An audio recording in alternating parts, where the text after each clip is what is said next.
네, 정말 재밌었죠. 네, 이번에는 세 번째 강연 이어지도록 하겠습니다. 여러 차례 부동산 정책이 발표가 되면서 사실 관련 사항도 점점 더 복잡해지고 어려워졌습니다. 때문에 많은 사람들이 혼란스러워 하시는데요. 이번 연사께서는 주택 보유별로 보는 2022년 부동산 전략을 주제로 강연을 준비해 주셨습니다.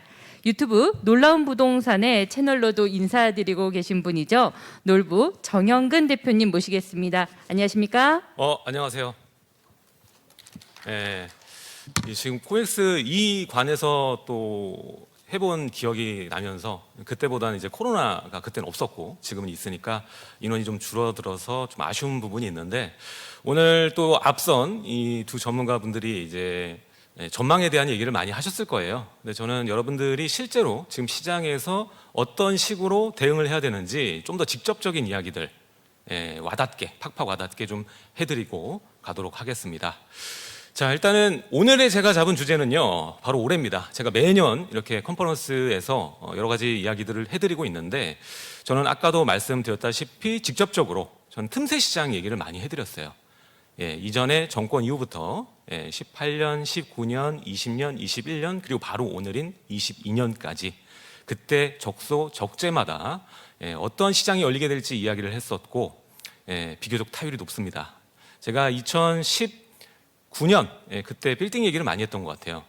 실제로 빌딩이 크게 올랐죠. 여러 가지 주택에 대한 규제 그리고 대출에 대한 그 압력 이런 부분들이 작용하면서 결국 시장은 똑똑하다는 걸 계속 보여줘 왔습니다. 결국 수요자들은 절대 손해 보려고 하지 않고 이익을 쫓아서 모이게 되어 있는 것입니다. 자, 그래서 오늘은 그런 모든 것들, 지금 상황들을 체크하면서 22년 바로 지금 부동산을 잘 사는 우리의 전략은 어떤 게 있는지 이야기를 나눠보도록 하겠습니다. 자, 먼저 제 소개를 드리겠습니다. 일단 오늘은 나이가 좀 있으신 분들도 있어서 유튜브를 안 보시는 분들도 있을 테니까 소개를 간략히 드리겠습니다. 저는 정형근이라는 이름을 가지고 있고요. 유튜브 놀라운 부동산 채널을 운영 중에 있습니다. 요즘에는 이제 놀부라는 게 제 이름보다 더 익숙하기도 한데요. 제가 하는 일은 부동산 관련된 여러 가지 일을 하고 있고 부동산만 해도 여러 가지 사업자를 가지고 있으며 개발업과 그리고 요즘에는 자문까지 하고 있는 상황입니다. 자, 앞으로도 이 유튜브 놀라운 부동산 채널도 사랑해 주시고 환경 채널도 많이 사랑해 주시면 좋을 것 같습니다. 자, 제 소개는 여기서 마무리 짓도록 하고요. 자, 가장 큰 불확실성 해소가 되었습니다. 작년 9월부터죠. 9월부터 지금 이르기까지 약 5개월 동안 시장에 가장 큰 압력으로 작용을 했었고 최근에서야 풀렸던 것이 바로 대선 불확실성이었습니다. 자, 대선 주자들의 각기 다르면서도 비슷한 오묘한 공약들을 보고 우리는 관망을 할 수밖에 없었죠. 최근에 여러 가지 그 당선 이후에 불확실성의 제고로 인해서 이 재건축 시장에 여러 관심이 모이고 있는 상황이지만 아직까지 불타오르는 상황으로 보이긴 어렵습니다. 자, 뿐만 아니라 지금 나오는 인수위의 여러 가지 이야기들이 다시 또 시장을 관망세에 놓을 수 있는 어려운 상황이다. 전 이렇게 보고 있습니다.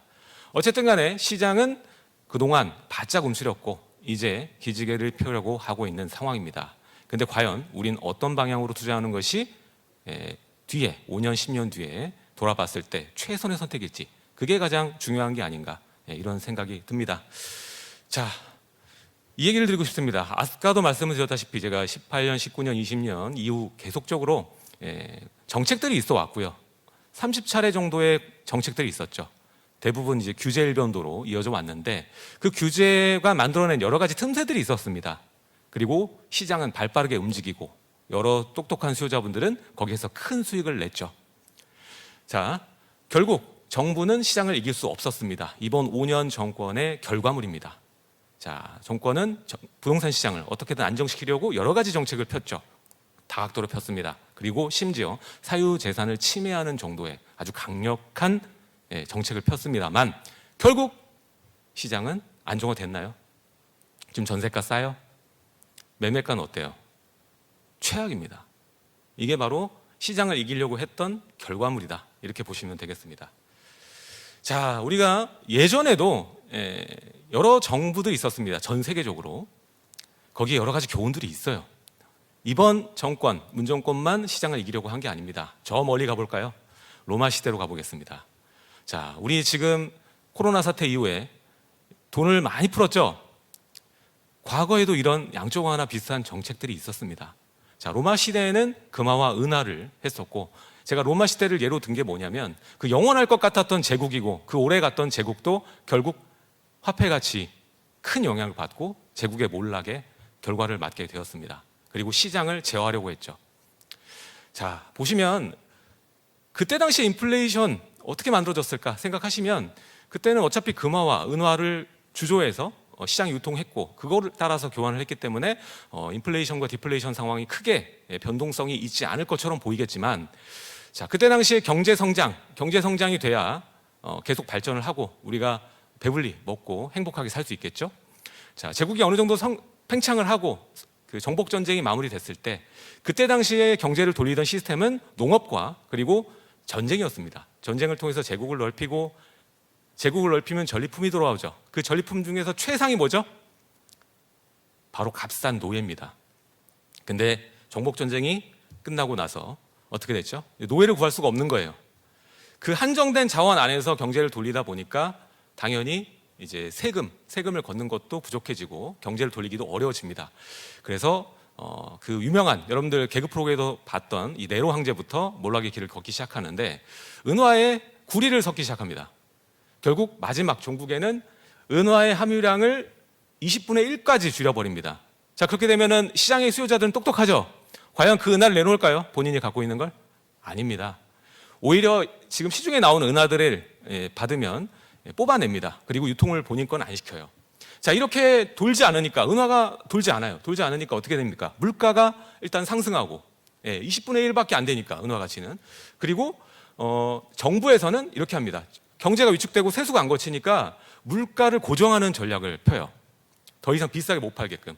그러면은 여러분들 만약에 닭을 키우고 있어요. 그게 지금 시세를 따지면 이게 10,000원은 받아야 되는데 나라에서 5,000원으로 막습니다. 그럼 여러분들 닭 팔 거예요? 절대 안 팝니다. 예.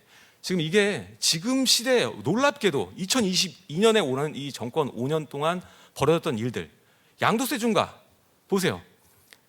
결국 최고 세율 85%에 달하는 이 높은 세율, 팔게 되면 본인의 자산이 축소됩니다. 나는 강남의 아파트를 가지고 있는데 팔게 되면 마포 아파트를 사야 돼요.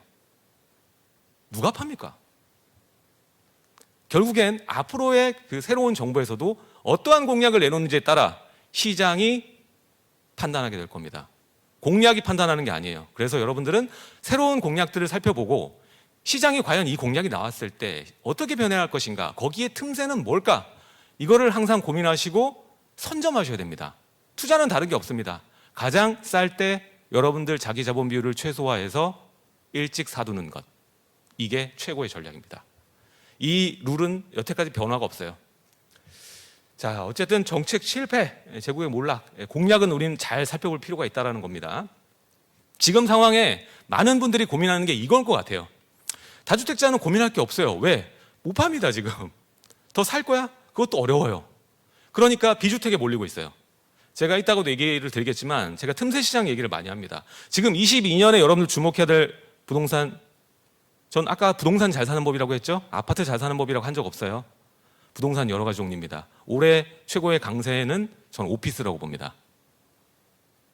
먼저 얘기하고 넘어갈게요. 자, 그래서 지금 집을 사는 걸로 넘어갈게요. 그랬을 때 많이 고민하시는 게 이거 인플레이션이 심상치 않고 집값이 올라가는 것도 그렇고 월세, 전월세 가격이 이렇게 폭등하는데 이 인플레이션을 내가 해칭하기 위해선 내 집 마련을 해야 되는 것일까 고민하면서도 금리 인상. 자, 금리가 요즘에 올라가고 있는 추세죠. 그리고 뉴스에서는 연일 이제 최대 금리를 따졌을 때 5%가 넘어갔고 이제 6% 가깝다, 뭐 이런 얘기들을 합니다. 기준금리와 시장금리는 다른 부분이죠. 자, 근데 제가 여기서 던지고 싶은 얘기는 그겁니다. 자, 금리 인상이라는 것이 그냥 올리고 싶다고 해서 올릴 수 있는 것인가요? 금리를 많이 올렸을 때 여러분들 은행에서 돈을 빌려서 투자를 할까요? 투자라는 것은 아파트만 있는 게 아닙니다. 여러분들 회사를 돌릴 때도 필요하고요. 이런 여러 가지 자재들을 살 때도 필요합니다. 자, 기본 자본을 돌릴 수 있는 그런 체계이기 때문에 금리를 무한정 올릴 수가 없다는 거죠. 특히나 지금 같은 시대, 지금 돈이 귀한 시대인가요, 여러분? 고성장 시대예요. 근대화입니까? 아닙니다. 돈 갖다 쓸 데가 없어요. 그러다 보니까 집에 몰리는 거예요, 여러분. 그렇죠? 따라서 지금 금리 인상이 왜 지금 주제가 되는지를 보셔야 돼요. 왜 지금 금리 인상 얘기가 나오느냐? 그 앞단 보시게 되면 인플레이션입니다. 자, 인플레이션 때문에 오는 금리 인상이라는 것이에요. 그렇죠? 그래서 우리가 생각했을 때 좀 더 무게를 두고 봐야 되는 것은 인플레이션 상황이라는 겁니다. 자, 과연 이게 차후 2, 3년 시간이 흘러가면서 어떤 식으로 발현될지. 인플레이션 잡혔어요, 만약에. 그럼 금리를 더 올릴까요? 그런 걸 생각해 보세요. 기본적인 걸 생각해 보세요. 항상 잊어버립니다, 사람은. 자, 지금 이걸 보시면 여러분들이 깜짝 놀랄 겁니다. 자, 달러는 기축이 언제 됐을까요? 자, 여러분들 알다시피 브레튼 우즈 44년 정도로 알고 있지만 사실상 패권을 집은 순간은 1차 대전 때 20년대, 25년. 예, 그때부터 이제 달러가 패권을 잡았습니다. 약 뭐 100년 정도 됐죠? 그리고 기축통화로 선포된 게 1온스에 35달러로 고정하고 이제 합의를 이룬 게 44년입니다. 자, 이렇게 되니까는 또 그 80년 정도 되죠? 80년이 좀 안 됐습니다. 자, 그리고 나서 이제 근본이잖아요. 근본이제인데 그게 또 없어진 게 이제 닉슨 쇼크라고 하는데 71년입니다. 자, 71년이면 50년이네요. 근데 돈을 찍어내기 시작한 거를 엄밀히 따지자면은 그때 당시로 돌아가면 베트남전 때문에 약 10% 정도 근본위를 넘어서서 이제 의심하기 시작한 거죠. 근데 지금 보세요. 코로나 사태 이후에 풀린 돈, 달러, 찍어낸 프린팅된 달러가 기존의 총 풀린 달러, 찍어낸 달러들, 금과 상관없이 찍어낸 달러들의 40%입니다. 40%라고요. 엄청나죠. 자, 그런데 집값이 안 오르고 100입니까? 여러분들 지금 기름값 코로나 사태 때 얼마였죠? 20달러입니다. 근데 지금 뭐 200달러 가네만에 했다가 다시 뭐 100달러로 돌아왔다가 왔다 갔다 하죠. 거기다가 하나 전쟁 리스크까지 겹쳐서 지금 경제가 어떻게 돌아갈지 불확실성이 좀 커져 있는 상황입니다. 그 어느 하나 확실한 게 지금 없어요. 정권뿐만 아니라 세계 대정세마저도 그렇습니다. 자, 아무튼 저는 아까도 말씀드렸지만 이렇게 많은 달러가 풀렸고 인플레이션이 정말 위험 수준으로 예상이 되기 때문에 연준에서 움직여서 이제 금리 인상의 기조로 만들었고 이미 유럽과 우리나라뿐만 아니라 여러 세계 국가들이 금리 인상 기조로 바꾼 것이다 이렇게 보고 있거든요. 자, 그래서 따라오는 것은 금리 인상이라고 얘기를 드렸습니다. 자, 그래서 제가 인플레이션 얘기랑 금리 인상 얘기를 지금 동시에 드리고 있는데 그만큼 달러가 많이 풀렸기 때문에 금리 인상이 되고 있다. 그래서 금리 인상을 하면서 보시죠. 지금 이게 미국 금리거든요. 자, 미국도 우리나라도 지금 9월부터 지금까지 오면서 금리가 야금야금 올라가지고 선제적으로 반응을 했죠. 근데 미국도 금리가 낮은 건 아니에요. 지금 시장 금리가 지금 올라오고 있죠. 코로나 사태 이후에 그래프 정확히 보입니다. 자, 근데 이 두 개를 봤을 때 우리가 집값을 봐야 되잖아요. 오늘은 부동산이 주제니까. 금리 하나로 판단하시면 안 된다는 얘기를 제가 드리고 싶은 건 뭐냐. 자, 이렇게 금리가 올라가고 있는 와중에도 공급은 여전히 부족하다는 거예요. 공급이 그 어느 때보다 부족하고 또 만들기도 어렵고요. 만들려면 재료값이 너무 많이 들어가요. 자, 시멘트값 얘기 들었죠. 자, 제가 건설 관련돼서 일을 하고 있으니까 2015년, 16년 정도 전 그때만 하더라도 한 450 정도면 충분히 평당 집을 지었습니다. 근데 지금은 700을 넘어서요. 그 짧은 시기에 그 정도로 올랐습니다. 자, 그리고 뭐 인부들 가격은 어떨까요? 당연히 그렇고요. 시멘트 가격도 마찬가지고. 건설 회사, 제가 심지어 이런 문자를 받았어요. 자, 여러분들이 건설 사면 어떻게 할 것 같아요? 중도금을 받아야 될 일자야. 그럼 빨리 받아야 될까요? 늦게 받아야 될까요? 건설하는 입장에서 빨리 받아야겠죠. 근데 지금 공사 진행이 잘 안 되나 봐요. 이거 연기가 되네요. 중도금을 연기합니다. 지금 이런 상황이라는 거예요. 그리고 여러분들 또 하나 얘기 드릴까요? 공시가, 땅값 어떨까요? 지금 올해 17% 오른다고, 평균적으로 17% 오른다고 얘기를 들었죠. 근데 강남 아파트나 뭐 다른 국지적인 얘기를 들었을 때 많이 오른 아파트들은 훨씬 많이 올랐습니다. 땅값이 이렇게 올라갔어요. 그럼 여러분들이 지금 생각하는 좋은 가격의 분양가가 나올까요? 절대 나오기 힘들다고 저는 보고 있습니다. 여러분들이 지금 똑똑하게 정신 차리고 시장을 보고 지금 내가 선점할 수 있는 최적의 조건, 가장 싼 부동산이 뭔가 살펴봐야 되는 정말 중요한 시기라고 보고 있습니다. 자, 그래서 보시죠. 이어서 봅니다. 자, 이것은 지금 현재 미국이 현 시점에 판매 가능한 주택수를 보여주고 있습니다. 자, 그래서 언제부터 나와요? 85년부터 나옵니다. 참 오래 전부터 봤는데 역대 최악의 공급 부족인 거예요. 판매할 수 있는 주택이 이만큼 적습니다. 그래서 전월세 가격이 우리나라보다 심각하게 오른 지역이 많습니다. 미국은. 자, 보시면 이게 결과물이라고 보시면 되겠는데, 자, 그 많이 돈이 풀린 결과물이다 보시면 됩니다. 공급 부족과 결합돼서. 자, 보면 여기 플로리다의 마이애미 비치, 살고 싶은 지역이죠. 자, 여기 보시면 36%가 오릅니다. 예? 그리고 하단부에 있는 지역도 다 10몇 %씩 다 오르죠. 그리고 그 옆에 우리나라의 상황이 나옵니다. 자, 집값이 2021년 어땠죠? 굉장히 많이 올랐죠. 근데 전세가는 더 올랐네. 전세가율이 왜 올랐습니다. 1년 만에 올랐어요. 그 말은 뭘 의미하고 있는 거죠? 매매가가 말도 안 되게 오른 거라고 생각하시나요? 아니면 전세가가 또 말도 안 되게 오르신 거라고 생각합니까? 전세가는 철저하게 현재 가치입니다. 그 어느 게 개입할 수가 없어요. 공급과 수요의 원칙입니다. 미래 가치가 반영되지 않습니다. 내가 사는 가격이에요. 지금 앞으로의 2년을 사는 가격입니다. 그런데 이렇게 올랐습니다. 자, 여기 물론 정책적인 부분이 있겠죠. 임대차 3법으로 인해 동시간에 거래할 수 있는 물량이 잠기고 그리고 인플레이션도 결합되면서 상급지 중심으로 임대가가 많이 올랐습니다. 보편적으로 보니까 1.5배 정도 올랐어요. 2년 전과 비교를 했을 때. 자, 이분들은 어떻게 하죠? 지금 살고 있는 분들은 둘 중에 하나 택해야 돼요. 인플레이션 때문에 둘 중에 하나 선택해야 됩니다. 똑같은 임차 포지션으로 가려면 나머지 1.5배의 금액, 50%의 보증금을 더 가져오거나 아니면 반전세로 나머지 월세로 충당을 하셔야 돼요. 또 하나의 방법이 있겠죠. 그거를 빼서 최대한 내가 인플레이션 해칭할 수 있는 수단으로 투자를 하고 소유하는 전략, 이 세 가지를 선택할 수가 있습니다. 자, 거주비 인플레이션이 이렇게 가파르게 진행된 적은 저는 본 적이 없습니다. 물론 저보다 오래 사신 분들 많은데 전 이렇게 짧은 시간에 급등한 건 본 적이 없습니다. 그래서 이런 거주비의 인플레이션을 대응하기 위해선 최응의 선택을 해야 된다, 이런 메시지를 오늘 드리고 싶습니다.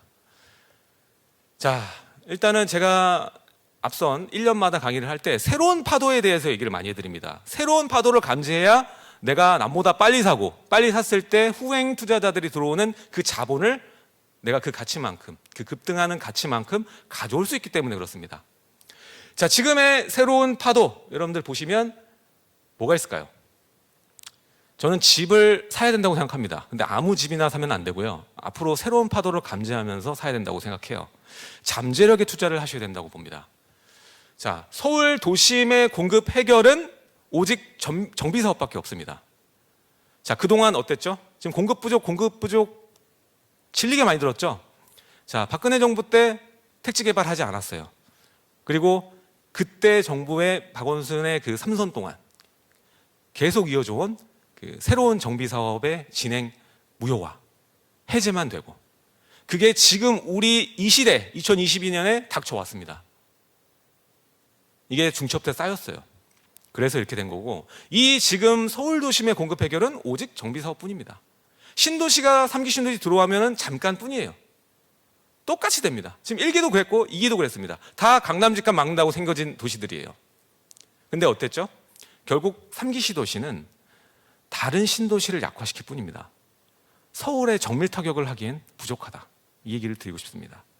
자, 그래서 지금 우리 서울의 잠재력을 여러분들 보셔야 되고, 앞으로 당장간의 시장 흐름은 신축 강세장은 지속될 겁니다. 근데 여러분들은 신축 강세장에 편승하시면 안 돼요. 투자자라면 다음 신축의 잠재력에 투자를 해야 됩니다. 지금 신축에 들어가서 거주하려고 사시면 안 돼요. 잘못된 거예요. 자, 물론 신축 강세장은 지속될 겁니다. 근데 여러분들 더 똑똑하게 움직이면 된다는 얘기를 드리고 있는 거예요. 자, 그래서 여기서도 또 들어갑니다. 자, 예전에 금융위기 때 어떻게 됐죠? 재개발, 재건축 박살이 났죠? 자, 그때 내 신길 뉴타운 기억이 나는데, 신길 뉴타운 피가 그 빵피로 돌아갔어요. 그 높은 프리미엄이. 근데 지금은 또 그 어느 때보다 층기를 루트하면 비싸죠. 반복될 수 있습니다. 자, 근데 오지 않은 걸 보고 우리가 할 건 없지만 너무 높은 프리미엄이 형성된 현장보다는 투자자라면 같은 금액이면 상위 입지를 선택할 수 있는 그런 시야가 필요합니다. 자, 앞으로 다시 얘기 드릴게요. 서울 도심의 공급 해결은 정비사업뿐이다. 그래서 지금 정부는 어떻죠? 어떤 스탠스죠? 신속통합, 공공재개발, 그렇죠? 이사대책, 모아타운, 여러 가지 형태로 재개발을 활성화시킬 전략을 하고 있어요. 여러 가지 스타들이 나올 겁니다. 여러 가지 재개발 지역들이 나올 거예요. 근데 이미 높은 프리미엄을 가진 지역들은 왜 지금 높은 프리미엄을 갖고 있죠? 그동안 재개발하면 뻔했으니까. 어디 뻔했으니까. 그러니까 돈이 몰린 거잖아요. 근데 이제 뻔하지 않다는 거예요. 저기도 하고 저기도 하면. 그럼 프리미엄이 어떻게 될까요? 그 지역만 계속 갈까요? 아니에요. 흩어집니다. 오히려 여러분 상위 주택을 프리미엄 낮은 금액으로 주변 집가와 판단했을 때 좋게 들어간다면 충분히 나중에 후행적인 돈이 여러분 따라 들어오게 돼 있습니다. 이걸 반드시 기억하세요, 여러분들. 자, 그래서 제가 보는 것은 그렇습니다. 자, 프리미엄을 많이 주고 절차가 높아서 빨리 신축받아서 내가 거주하고 싶다. 그럼 그렇게 하세요. 다만 투자자라면 자, 그 어느 때보다 지금 초기 재개발, 이것도 틈새 시장이거든요. 예전에 초기 재개발이라는 말이 있었나요? 지금 나온 용어예요. 똘똘한 애처럼. 조합원지위 양도 때문에, 그리고 오세훈 시장 와서도 이걸 더 땡길 수 있다고 하니까 조금만 법정 요건 갖추고 있고 네임밸류가 좀 높은 유명한 지역이면 돈이 붙어요. 그래서 초기 재개발 얘기가 나옵니다. 자, 그래서 이 지역을 여러분들이 법정 요건과 어느 정도의 요건을 살펴보면서 교집합 지역을 잘만 찾아낸다면 재개발이 굳이 지정되지 않더라도 리스크 없이 여러분들이 취할 수 있다는 겁니다. 그래서 초기 재개발, 그리고 또 하나 재건축. 재건축도 지금 보면은 1기 신도시 재건축 특별법 제정된다 생각하니까 여러분들 딱 도시 떠오르면 5개 중에서 뭐가 떠올라요? 분당 떠오르죠? 다 그래요. 지금 방송 보시는 분도 다 분당 얘기할 거예요. 그렇죠? 근데 여러분들은 시야를 바꿔야 돼요. 분당 좋은 건 알겠어요. 근데 투자가 많이 들어가죠? 그리고 시간도 어차피 많이 들어갑니다. 이럴 때 여러분들이 봐야 되는 건 아직 손이 안 묻은 지역, 때가 덜 묻은 지역을 찾아내야 돼요. 그리고 자기 자본 비율을 최소화할 수 있는 지역을 찾아내야 됩니다. 그게 여러분들 숙제고요. 대표적인 지역, 일산, 그리고 저는 금정 지역, 중동, 이런 지역이 어떻게 투자자로서는 어차피 돈 게임입니다. 여러분들 들어간 돈 대비 수익률이 얼마인가예요. 봤을 때는 분당보다 유리할 지역이 있습니다. 물론 거주할 땐 분당이 제일 좋습니다. 투자자라면 다르게 생각하셔야 돼요. 자, 그리고 마지막 얘기, 리모델링 얘기는 계속 나왔어요. 예전부터, 연안에 다르기 전부터 1기 신도시부터 해서 계속 리모델링 얘기 나왔는데, 자, 시대가 변하고 있습니다. 새로운 정비사업과 새로운 리모델링이 활성화되고 있어요. 저는 100번 물어보신다면 리모델링보단 재건축을 선택할 겁니다. 네. 자, 이래서 오늘의 주제기도 한데요. 22년 여러분들이 가진 주택 수에 따라서 어떠한 전략을 피는 게 좋아 보이는지 얘기를 좀 드리고 싶습니다. 먼저 다주택자입니다. 자, 옴짝달싹 할 수 없죠. 네. 쉽게 팔지도 못하고 쉽게 사지도 못합니다. 자, 이럴 때 어떻게 해야 됩니까?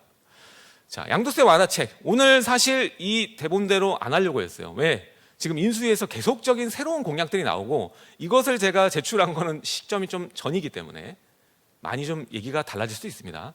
자, 양도세 완화 정책에 따라 자산을 재배치할 필요가 있어요. 하지만 이 재배치를 한다는 것은 종부세 좀 난 깎고 싶어. 그래서 팔라는 게 아니에요. 자, 이익 실현. 이렇게 팔면 나 매덕 생기니까 원래 다주택자면 이만큼 아낄 수 있네? 이런 생각으로 이익 실현을 목적으로 팔지 말라는 얘기예요. 인생 끝날 때까지 눈 감는 그날까지 투자를 하고 자산을 불려야 되는 겁니다. 그렇죠? 자, 그래서 팔더라도 좀 덜 오른 친구를 매도하면서 아까 말했던 잠재력이 높은, 지금 공시가는 낮은데 향후 아파트로 변할 친구들, 이런 친구들 자산의 잠재력을 높이는데 주안점을 두고 이 양도세 완화를 활용하라는 것입니다.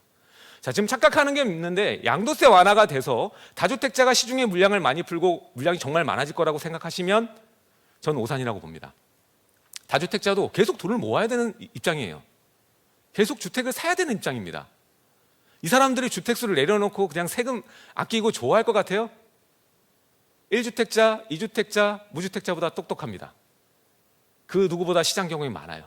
그걸 잊지 마세요. 자, 그래서 이분들은 더 똘똘한 한 채를 모아가면서, 이것도 좀 얘기가 달라질 수 있죠. 지금 얘기 나오는 게 주택수가 아니라 가액 기준으로 종부세를 돌리겠다, 이런 얘기가 나오기 때문에 이건 굉장히 큰 패러다임의 변화거든요. 만약에 여러분들 주택수가 아니라 가액 기준으로 바뀌잖아요. 그러면 똘똘한 한 채보다 덜 똘똘한 10채가 낫습니다. 자산을 불리기에 훨씬 좋습니다. 근데 아직 안 바뀌었으니까 이거대로 할게요. 그래서 만약에 지금 그 구조는 바뀌기 어려우니까 지금대로 갈 때는 다주택자 완화가 나온다. 지금 1년 얘기가 나오고 있죠. 그랬을 땐 더 똘똘한 한 채를 내가 갈 수 있는가? 그 갈 때 내 지출이 어느 정도인가? 지출이 너무 크면 또 안 되겠죠. 그리고 플러스해서 그 정리한 자산 중에 어느 정도의 자본이 남는다라면 재개발과 재건축을 통해서 공시가를 낮추고 세팅을 하는 것이 가장 유리해 보입니다. 자, 양극화는 이제 시작입니다. 아까로 돌아가서 돈이 얼마나 풀렸다고요? 40%입니다. 코로나 이후에 어마어마한 돈이 풀렸습니다. 자, 그 돈이 어디로 갈까요, 여러분들? 모두한테 우리 공평하게 할까요? 부자들한테 갈 수밖에 없어요, 여러분들. 이미 그들은 시스템을 가지고 있습니다. 돈을 버는 시스템을 가지고 있고 일꾼들을 가지고 있어요. 다 글로 돈이 몰리게 돼 있습니다. 그래서 양극화가 벌어지는 거예요. 돈 많은 사람끼리 경쟁하는 주택과 돈이 없는 사람들이 경쟁하는 주택, 이게 똑같이 올라갈 거라고 생각하지 마세요. 덜 올랐다고 택하지 마시라는 거예요. 네, 그 얘기를 드리고 싶습니다. 자, 그래서 앞으로 여러분들 압구정 한양 그리고 영동대교 지나오면서도 또 봤지만 PH 129 이러한 상급지가 싸질 거라는 생각보다는 다시는 여러분들 못 살 수도 있다는 생각을 한 번쯤은 해보셔도 됩니다. 우리나라가 다른 나라보다 서울이 그래도 그나마 고급 주택을 꿈이라도 꿔볼 수 있는 나라였어요. 근데 점점 아니게 되고 있습니다. 잘 판단하시길 바랍니다. 자, 그래서 제가 드리고 싶은 말은, 다주택자는 워낙 똑똑하시니까 잘 알고 있겠지만 상위 입지의 차기 신축을 가장 싸게 사두는 방식을 선택하시는 것이 지금 상황에선 가장 좋아 보입니다. 자, 다음 1주택자 포지션입니다. 이 부분이 제일 걱정이 많으신 분들이에요. 1주택자는 지금 비과세를 1년만 더 있으면 받을 수 있는데 2주택자가 되는 게 맞나요? 이런 질문 정말 많습니다. 자, 근데 꼭 지금 팔아야 될까요? 비과세는 두 가지 경로가 있습니다. 지금 여러분이 생각하는 일시적 2주택이나 1주택 비과세 말고요, 거주주택 비과세도 있어요. 다 여러분들 쓰라고 있는 겁니다. 근데 그냥 표면적인 그 일시적 2주택만 보고 계십니다. 자, 여기서 제가 드리고 싶은 말은 뭐냐면, 비과세 구간이 크다, 그리고 기간이 임박했다, 이 두 가지가 합치된다라면 매도를 하시는 게 맞습니다. 그냥 무작정 2주택자 되는 것보다 이게 나아요. 팔고 재빨리 2주택자 되세요. 그게 제일 좋습니다. 자, 비과세 구간이 크다면 매도를 활용한 후에 갈아타시는 것이 좋다라고 말씀을 드리고 싶고요. 그리고 자본이 허락하는 한, 내가 가진 돈이 허락하는 한 최대 입지를 고르셔라. 최대 입지든 단지든 고르셔라. 이미 1주택자는 깨달으셨을 거예요. 내가 대출 받기 싫어가지고 샀는데 에이, 대출 받더라도 저기 샀을 걸 후회하실 거예요. 그럼 제 말이 지금 콕콕 박힐 겁니다. 내 자본이 허락하는 한 최대 입지와 단지를 골라라. 근데 이 최대 입지 단지를 고를 때 또 실수할 수가 있어요. 다 얘기하면 그 얘기를 해. 거주 얘기를 합니다. 자, 꼭 내가 살아야 내 집이 아니거든요. 좀 더 공격적인 베팅 법이긴 합니다. 근데 여러분들이 지금 같은 세상에서, 인플레이션 지금 불과 2년에 안 끝나요, 여러분들. 이거 10년 동안 봐야 되는 부분입니다. 금리 인상한다고 쪼그라들 것 같아요? 이미 푼 돈이 더 안 풀리는 것 뿐입니다, 여러분들. 그 40%가 풀린 돈이 어떻게 시장을 습격하는지 저는 걱정이 됩니다. 그래서 하나라도 더, 내일 핵폭탄이 떨어지더라도 한 채의 부동산을 전 더 사모으는 스타일이기 때문에 여러분들이 지금 상황에 1주택자라면 과연 내가 이걸로 부자가 될 수 있을까 생각해 보세요. 주택 하나로 부자 될 수 있어요? 여기 좀 연령이 되시는 분도 계신데 주택 하나로 부자 될 수 있을 것 같아요? 안 된다고 막 이러십니다. 예, 맞아요. 어렵습니다. 자, 이럴 때 제가 드리고 싶은 거는 1주택자는 천천히 늘려가되 지금 꼭 내가 살아야 내 집이 아니니까 내 돈을 최대한의 들어가서 상위 입지를 선택하는 과정에서 레버리지를 활용하고 대출 받아야 되면 받으시고 또 전세를 입주시키려면 입주시키시고 이런 식으로 들어가던가. 그러니까 전세, 뭐 상위 주택일수록 전세가가 좀 세잖아요.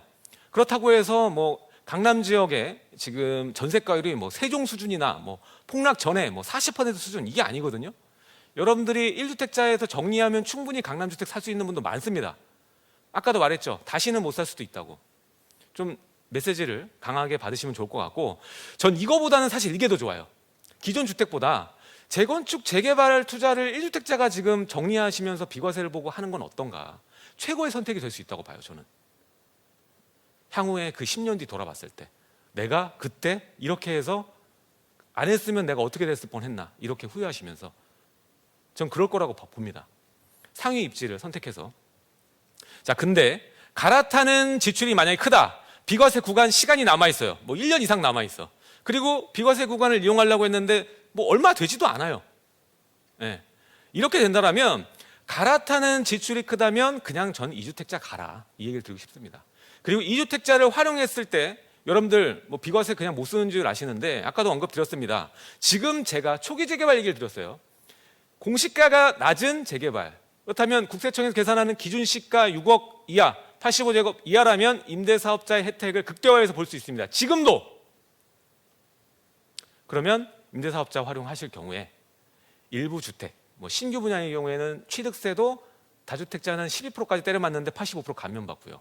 그리고 거주택 비과세도 쓸 수 있습니다. 지금 있어요. 쓸 수 있어요. 그래서 1주택자는 이런 것까지 다 공부하시면서 감안하시는 것이 좋다. 이 얘기를 드리고 싶습니다. 다음 무주택자 포지션입니다.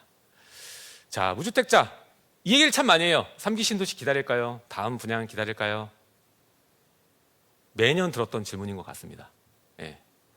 자, 근데 그걸 아셔야 돼요. 당첨이 되면 좋아요. 일정 몇 분에 당첨되신 분은 위기에서 벗어날 수 있습니다. 하지만 3기 신도시 공급 전까지 전월세가 가만히 있을 것 같지 않아요. 제가 봤을 때 계속 오를 것 같습니다. 자, 만약에 정부에서 얘기하죠. 임대사업자 활성화한다고 종부세 혜택하고 그리고 양도세 혜택 준다고 하잖아요. 근데 아파트 등록 안 돼요. 그러면은 빌라 오피스텔만 뭐 다주택자 때문에 좀 임대가 안정시킬 수 있겠죠. 근데 아파트는 안 그래요, 여러분들. 아파트는 그러기 어려워요. 공급이 해결돼야 됩니다. 정비사업 활성화되기 전에 무슨 일이 벌어지죠? 아파트 새로 지으려면은 그 원래 있던 집들을 어떻게 합니까? 부셔야죠. 대규모의 정비사업 활성화 전에 치러야 될 감당할 대가는 대규모의 멸실입니다. 자, 대규모의 멸실이 있을 때 어떤 일이 벌어졌는지 2015, 16년도로 돌아가 보시면 답이 나와요. 그때 당시 강남에 대규모 멸실들이 이뤄졌었습니다. 그때 어떻게 됐죠? 임대가가 폭발했습니다. 그래서 15, 16년 가면 무슨 얘기가 나왔느냐? 전세난 얘기가 나왔어요. 그렇죠? 그 다음에 좀 조용했던 게 하남 신도시 입주하고 그다음에 임대사업자 활성화하면서 좀 조용했는데 임대입법 들어오면서 또 폭등합니다. 자, 아파트는요 지금 임대주택이 약 160만 채 정도 등록이 돼 있는데 77%가 빌라 오피스텔이에요. 23%만 아파트입니다. 근데 전월세 가격 인플레이션 막을 수 있을 것 같아요? 어렵습니다. 임대 3법 폐지 쉽지 않아요. 그 전까지 얼마나 올라갈지 우리는 올라갈 수도 있고 떨어질 수도 있겠죠. 근데 우리 대응은 해야 될 거 아니에요. 그렇죠? 대응하기 가장 좋은 수단은 내 집 마련입니다. 내 집 마련은 하루라도 일찍 해야 돼요. 하루라도 일찍 해야 됩니다. 자, 공급 활성화 위한 멸실이 맞물리면 국지적인 폭등 현상도 예상이 되고요. 자, 금리 인상보다 지금 상황은 인플레이션을 더 걱정해야 될 때다. 아까 제가 여러 가지 사례를 들어서 얘기를 드렸죠. 그리고 공급을 하기 위해 활성화될 수 있기 위해 여러 가지 재료들이 필요합니다. 사업을 할 때는 토지와 자본, 인력이 필요하죠. 그 어느 하나 지금 싼 게 없습니다. 공시가 17% 올랐어요. 근데 분양가 쌀 것 같습니까? 인력난. 어려운 거 안 하려고 해요. 지금 건설 현장 가면 중국말로 얘기해요. 지들끼리 뭐 갖고 오라고. 뭐 중국인들 비하하는 건 아닙니다. 어쨌든 그런 상황이고, 그리고 여러분들이 지금 가지고 있는 돈으로 할 수 있는 게 마트를 가봐도 지금 깨달을 거예요. 저 과일 보고 깜짝 놀랐어요. 전 과일이 여러분들 아파트 그리고 여러분들 사는 거주에까지 모두 대변하는 하나의 요소일 뿐이라는 것을 아셔야 될 것 같습니다. 자, 그리고 제가 무주택자한테 어느 정도 좀 얘기를 드리고 싶으면, 지금 당장에 한 2년간의 큰 기회가 전 올 수 있는 지역이 있습니다. 아파트로 본다라면 그곳이 저는 인천이라고 보고 있고요. 자, 인천의 과공급 구간이 앞으로 2, 3년 정도 펼쳐질 겁니다. 자, 이때 전 충분한 매수 기회가 올 것이라고 봅니다. 자, 이때 가격이 불안정하다고 해서 이 지역이 계속 떨어질까요? 자, 과공급이 일어나면 뭡니까? 과공급은 아파트, 신규 새 아파트들이 많아진다는 소리예요. 그렇죠? 딱 몇 년만 지나면 어떻게 될까요? 살기 좋은 도시가 됩니다. 특히나 현재 보이는 호재도 있어요. 7호선 연장, 그렇죠? 그리고 청라와 송도, 영종도 국제 도시의 계속적인 업무 지역 강성이 커지고 있고요. 우리가 아는 여러 가지 대기업들이 들어가서 발전될 지역들입니다. 지금 이 시점이 어떻게 보면 절호의 기회다. 저는 이렇게 봅니다. 자, 인천이 한 10년 정도 뒤에 들어가면 우리가 송도 청라가 지금 생각하는 송도 청라가 아닐 거예요. 제가 송도 같은 경우는 확신을 합니다. 청라로 마찬가지. 예. 자, 그래서 매수 구간이 올 거라고 확신을 하고 있고요. 그리고 서울 지역을 봤을 때 같은 금액으로 서울을 봤을 때 재개발 프리미엄이 너무 비싸다라고 생각하지 마시고, 뭐 5억에서 6억 정도다 그러면 할 수 있는 지역, 뭐 장위 지역이라던가 그리고 상계 지역이라던가 뭐 이런 지역들 있습니다. 보시고요. 또 2억 내외면은 좋은 지역으로 여러분들 초기 재개발 지역, 예상되는 법정 요건을 갖춘 지역에 여러분들 바둑알을 올려놓을 수 있으니까, 이런 물건도 어떻게 보면 손때 안 묻었을 때 저렴하게 살 수 있는 큰 투자 기회다. 전 이렇게 보고 있습니다. 자, 인천 얘기를 더 해볼게요. 인천의 지금 공급량의 변화입니다. 자, 하나는 전체량이고 하나는 서구입니다. 인천의 서쪽 라인을 좀 주목하셨으면 좋겠어요. 서쪽 라인이 이제 걸리죠. 예, 뭐 그 송도, 뭐 미추홀구, 뭐 청라 위로 쭉 올라와서 뭐 이쪽 라인, 서구 라인, 그리고 더 위로 올라가면 검단, 뭐 김포까지 맞물려요, 여러분들. 그 지역이 지금 얘기 나온 데가 여러분 좀 싸게 살 기회가 올 겁니다. 자, 보니까 나오죠? 23년, 24년까지 지금 적정 수요보다 훨씬 상회하는 양이죠. 지금 당장 올해부터 여러분들 주안점을 가지고 주목해 봐야 되는 지역이라는 겁니다. 자, 이 지도는 이제 아실에서 제가 첨부해 온 건데, 이제 신규 앞으로 2년 동안 여기 공급될 수 있는 지역들 어디에 몰려 있나? 지금 보시면 아시겠죠? 자, 이 공급들이 해당 지역은 물론이고 그 주변 지역까지 영향을 줄 수밖에 없습니다. 그러면서 여러분들에게는 어떻게 보면 기회가 올 수도 있는 지역이다. 저는 이렇게 보고 있습니다. 자, 오늘의 마지막 얘기를 하겠습니다. 여러분 투자자라면, 자, 저 틈새 시장 아까 얘기하다 말았는데, 지금 비주택 시장을 다주택자들 그리고 자본이 좀 있으신 분들이 많이 보고 있어요. 자, 오피스 시장에서도 좀 더 좀 세분화하자면 지식산업센터가 있죠. 그 어느 때보다 지식산업센터의 인기가 많은 상황인데, 저는 이 지식산업센터보다 앞으로 올 그 시점, 지금 1인 가구가 증가했듯이 1인 창업자들이 많아지고 있거든요. 근데 이들의 사업장에 변화가 있습니다. 기존에 우리 사무실처럼 지어지는 게 아니라 안에 뭐 세면도 할 수 있고 또 쉴 수 있는 공간, 또 앞에 테라스까지 다양한 형태로 구성돼서 신규로 서울에 나오고 있어요. 자, 지산 같은 경우에도 여러분들 서울 안에 있는 지산 살려면 여러분들 줄 서서 대기해도 못 삽니다. 어려워요. 근데 오피스 시장도 그런 일들이 지금 벌어지고 있습니다. 여러분들이 잘 모르는 이 시점에 아주 저렴하게 살 수 있어요. 심지어 제가 투자의 기본 뭐죠? 레버리지를 잘 활용해야 된다고 했죠. 대출도 잘 활용하면서 내 자기 자본, 돈 적게 들이면서 들어갈 수 있는, 그리고 지상과 오피스 같은 경우 여러 가지 기업체들이 사실 들어오고 있는 상황이거든요. 지산도 지금 뜬 게 뭐냐면, 이제 월세 받을 용도로 사기보다는 나중에 기업체들이 어느 정도 활성화되면 들어오는 경우가 있어요. 통째로 사가지고. 그래서 지산이 시세차익용으로 뜬 겁니다. 자, 오피스도 마찬가지. 이제 1인 기업들이 활성화되고 어느 정도 이제 시점이 지나고 서울의 요지를 차지하는 지역이라던가 수도권의 역세권을 꿰차고 있는 그런 오피스 같은 경우에는 크게 자본들이 스며들면서 선점한 분에게 높은 수익률을 가져올 수밖에 없습니다. 왜? 지금은 레버리지 최대로 활용할 수 있는 상품이니까. 대출이 많이 나오니까요. 내 돈 이만큼 들여서. 자, 그리고 이제 거주 쪽으로 넘어가 볼게요. 거주는 이제 아파트를 우리가 봐야 돼요. 아파트 같은 경우에는 새로운 패러다임의 변화가 있죠. 이제 바닥 면적도 완화가 되면서 규제가 완화됐습니다. 앞으로 여러분들이 아파트보다 좋은 아파트들을 보게 될 겁니다. 자, 이미 수도권에 집중해 보시면 찾을 수가 있고요.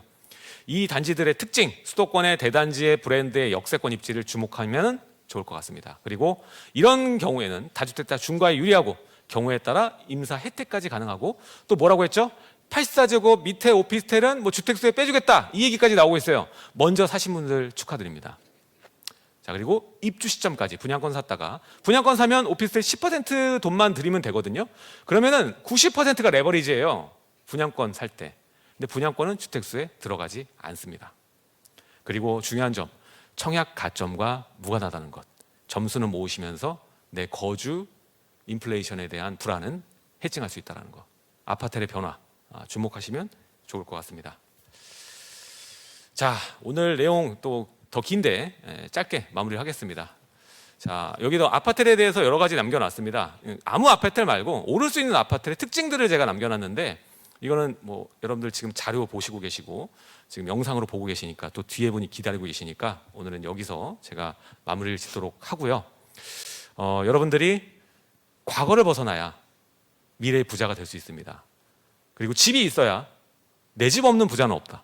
이 얘기를 좀 드리면서 여러분들이 최대 자본가로 거듭날 수 있는 준비된 오늘이 됐으면 좋겠습니다. 지금까지 놀라무동산의 놀부였습니다. 감사합니다.